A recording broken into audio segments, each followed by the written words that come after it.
This is Hidden Killers Week in Review. A look back at the most prolific stories of the week.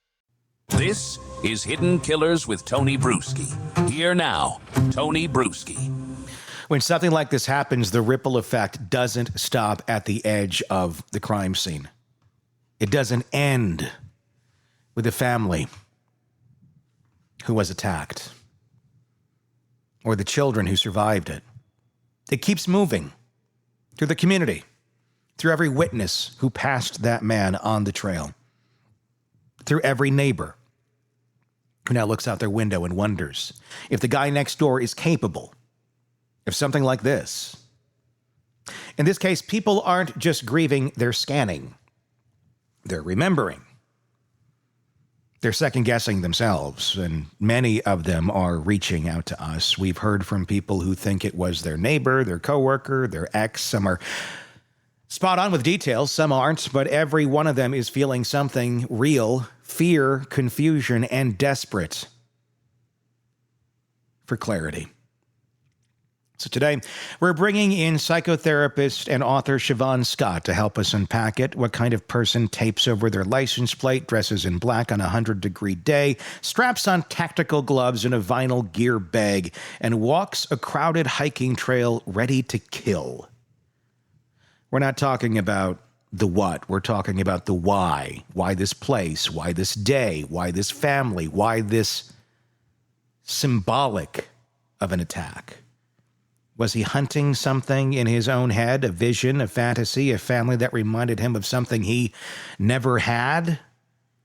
Siobhan lays out how these kinds of offenders often operate under delusion, convinced they're on a mission, that they're justified. And more often than not, it's not about the victims, it's about the role the victims play in their script.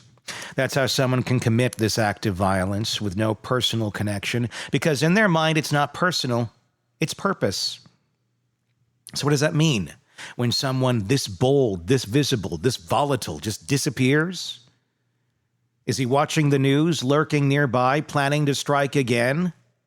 We dig into that and more in this episode. Let's get into it. The community right now, it's amazing when something like this happens because everybody thinks they know who it is. And I applaud everyone who has sent us information, sent us pictures, and please do keep sending us anything that you know and anything that you may think, because we're going to take a look at it. We'll pass it on to authorities if that need be. But we'll dig. We will dig, and people can do that. I want them to know that. You can go to our website, truecrimetodaypod.com. There's a contact section right there. It's True Crime Today Pod, or you can reach out directly through Facebook or any other social media. I'm watching it quite tightly right now as people come to us and give us information. That's how we've done most of this, has been individuals reaching out, the witnesses, the dispatcher, the guy who has the camera of the vehicle that we have exclusively shown here at the Hidden Killers podcast. So please do keep doing that. But what would this guy look like? I mean, not in terms of physical appearance, but let's say, this is your neighbor. A lot of people are going, I think it's my neighbor. I think it's this guy. I think it's this person's ex. And I'm getting everything and anything right now. But what truly would someone like this possibly be like if they are your neighbor? Would there be any red flags to look out for if you're suspecting that, hey, maybe that guy could be the person? My guess is this is a person who's rather isolated.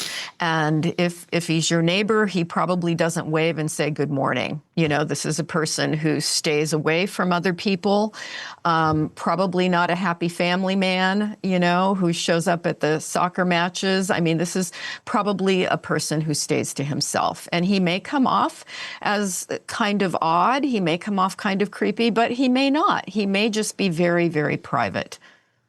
He walked through a very heavily populated trail full of families. The eyewitnesses that we talked to described it as a very busy day on the trail, despite it being 100 degrees. It doesn't stop people around here. They're used to it. They like to hike in the heat.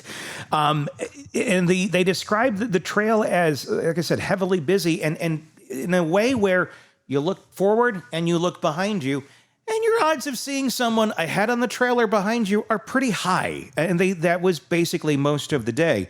So to decide that you're going to do this on a trail where people are constantly flowing through it. In a sick way. I mean, he lucked out. Nobody just walked up on this murder taking place in real time. They found the bodies just a few moments later. But that says something to me about this guy. The fact that he was taking that risk of being walked up upon, or did he care? I mean, or is that part of the delusional thinking that may be going on with someone like this? My guess is, if he sees himself as God's special agent or something, he may have been fairly convinced he was going to get away, which he has so far. But it's hard to read, into that exactly what could have been happening. But again, a rational murderer. Are there rational murderers? Is that a word? That's a new one. The rational murderer. Well, we can say a person more grounded in reality, even if, let's say, he had a reason to target this family, which doesn't sound likely, but even if he did, he would not have done it in this way, in this place. The goal would have been to do something where he wasn't going to be seen and discovered immediately. So that, again, is what made me think psychotic. There's something really off here. And it also leads into the other question, because everyone's trying to dig and look and, okay, well, what's going on here? They moved here about 3 weeks ago to a small town of Prairie Grove. I actually used to live there. It's a little kind of bedroom community just outside of Fayetteville. I actually walked up and down the streets of it on Sunday, going to antique stores. Nice little town. It really is. And I talked to several of the shop owners, and I said, have you heard about this? Because that's where they lived, and it's very close to the park. No one even had any idea that day of what was going on, but that's because of the police messaging and not getting the information out fast enough. That's a whole other topic we're not going to get into right now. But the fact that this occurred in this kind of a setting, it makes you wonder what was going on. He had not started his job yet. The husband, the father, he was supposed to be working as a dairy delivery driver. I believe he transferred from a company in Montana to Northwest Arkansas. So there's not the work history here where maybe there's somebody mad or things of that nature. He wasn't even at the job yet. So the idea of an angry coworker or a targeted hit don't seem to make a lot of sense. And if it was a targeted hit, that would be one of the sloppiest hits we've ever seen. Yeah. But there are sloppy hits out there as well. But again, we don't know much about the family. They don't necessarily stand out to me as anything particularly where someone's going to order a hit on them. I don't know what the criteria honestly is for that, but I don't know. It just doesn't feel like that. Would you be ruling out things like that at this point psychologically when you're trying to zone in and hone in on who actually did this? Yeah, that would be the worst hitman ever. Yeah. Completely counterintuitive. It wouldn't make a bit of sense. So, yeah, I just go back to a guy who had a reason. He was very clear in his mind on what that reason was, but the rest of us would look at it and say that is not rational. Doesn't make any sense. Obviously, we don't know anything about the guy. But the way that this attack was carried out in this community that loves to hike and loves to go on these trails, and there's hundreds of them everywhere, with that going on, what do you think? Is this guy a threat still? Do you think he's looking to attack again? Is this something where, so far he got away with it. People are not going on trails at this moment in time in this area. At least a lot of people are not. Is this the beginning? Does this look to you like this could be the beginning of someone who's trying to be a mass killer? Or is this someone out living their horrible dark fantasy and now disappearing into the ether? It could be either. My guess would be that he's having a sense of euphoria after fulfilling the fantasy. And so is there a chance that he could repeat it? Sure. And we, don't have any information at this point to indicate either way, but it's certainly possible. It may be that this was the big thing and this would hold him over for a while. But would there be an urge to repeat? I would be concerned about that. What's the likelihood that he returns to the area? The trails are closed off specifically at Devil's Den right now. There are other parts of the park that are open. But obviously, we see this quite often with killers returning to the scene. We saw Koberger driving back by the house just hours after the murders took place. Is this likely someone who, like I said, as of right now, he has not been found? If he has been by now, well, then there's that. But as of this moment, is this likely someone who's hiding in plain sight? Do you think this is someone who is hiding in the shadows again for fear that maybe law enforcement does know who they're looking for, and just have not announced that as of yet, and they're trying to track this man down? Yeah. What do you think's going on in this person's mind at this moment? Yeah, that was one of my thoughts, is that law enforcement may know a lot more than they're letting us in on at this point. I actually hope that that's the Hopefully. case, that they are onto some leads here by now. And so is he very likely could be monitoring the news very closely to see what's coming out and what people are saying about identifying him? Might he go back to the scene of the crime? They sure do tend to have a compulsion to do that. And that would, I think, go back to how rational is he? Because I think a rational person would get pretty far away from there, but he may not be. He may be lurking in the area. There's a lot of witnesses who did see him. Several witnesses said they knew something was off. How does hindsight guilt show up psychologically in bystanders? They knew something was off. Did they, or is that kind of one of those things that come up later on where it's like, well, looking back? But the folks I talked to, they all four of them said the next day when they found out the news about the park, they had passed hundreds of people that day, but the one that stood out to them was this guy. I would trust that. And, sometimes people will reflect, and it's very distressing to be the one that got away. It's like, why did we get away?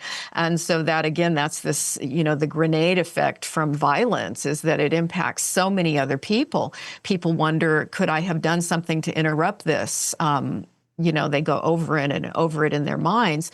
And basically everybody in the area will feel a certain amount of trepidation, I would think, when they're out hiking or out in nature, because, as I use the term a lot, bad surprise, and that's what trauma does. It's like this bad surprise, and people start to feel this anticipation of things like that. And we can't say that that's non-rational, it makes perfect sense. So I would expect that anxiety in the general public there is going up, which is why I think it's so helpful for people to find other people to talk about these feelings.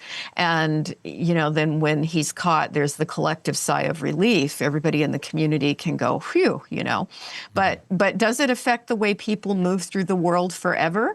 Yeah, it does. The cases that I've seen through work, it affects my sense of safety in the world. Places I'll go, places I don't go.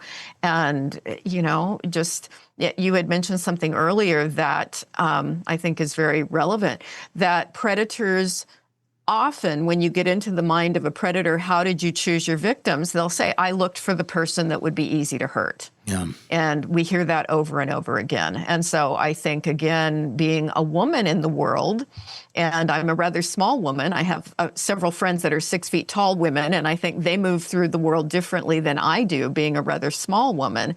And I think these are all things that it's helpful for us to recognize and talk through. How do we feel safe? This is the part people struggle with the most. It's the not knowing who he is, not knowing if he's still out there, not knowing if he'll do it again. And maybe worst of all, not knowing if the next time you go out for a hike, someone like this is going to be on the trail behind you or coming at you. Because as Siobhan said, predators look for patterns. They look for vulnerability, and they often choose people not because of who they are, but because of what they represent. A happy family, a perceived weakness, a symbol of something they can't have, can't be, or can't control. That's what makes crimes like this feel so violating, not just because of the brutality, but because it feels like it could happen to anyone. When you stack that on top of poor communication from law enforcement, a killer who hasn't been caught, and a community that's been left to fill in the gaps with fear and guesswork, it creates a kind of emotional aftershock that just lingers. For the people who saw this man on the trail, many are now dealing with what Siobhan called hindsight guilt, that gnawing feeling of, did I miss something? Or could I have snapped or stopped it? Or could I have stopped it? Could he have snapped? And the truth is probably not. But that doesn't stop your mind from going there. And that's why it's so important to talk about this, not just as crime reporting, but as collective trauma. Because even if you weren't there, even if you didn't know the Brinks, this has shaken something in the community and how people move through the world in who they trust and whether they feel safe just going outside. So what do you do if you're one of those people? You talk about it, you stay aware. And most importantly, you see if someone you know or you know someone who lines up with the behavior we're describing. Don't second guess yourself. Reach out. Say something. The community deserves clarity. The children deserve justice, and the man who did this doesn't deserve another day of freedom. We'll be watching, and we hope you will too. Keep the tips coming in. You can reach out to us on our website, truecrimetodaypod.com. There's a contact section there, or directly on social media. Just find us, search Hidden Killers with Tony Brueski, and press subscribe, and you can reach out that way. I am watching all of those messages very carefully right now. Please also let us know in the comments section what your thoughts are on this case on YouTube. Again, just search Hidden Killers with Tony Brueski to find us on YouTube. The same search can be done wherever you download podcasts to take us on the go as a podcast. We'll keep watching. Until next time, I'm Tony Brueski. We'll talk again real soon. Want more on this case and others? Then press subscribe now and don't miss a moment of true crime coverage from Tony Brueski and the Hidden Killers podcast.